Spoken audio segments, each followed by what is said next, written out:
What's the meaning of ankylosaur?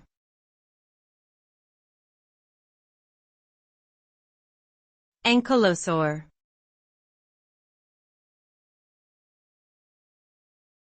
Ankylosaur.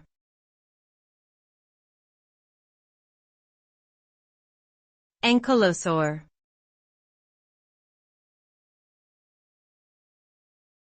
Ankylosaur.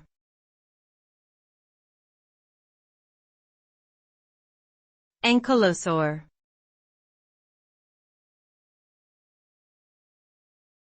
Ankylosaur refers to a group of dinosaurs that lived during the late Cretaceous period.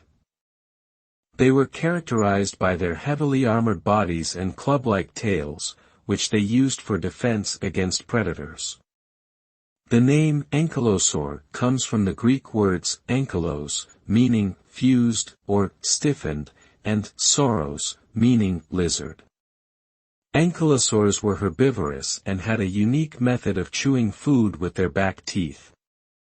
Despite their formidable armor, they eventually became extinct around 66 million years ago, likely due to the same catastrophic event that killed off most of the dinosaurs.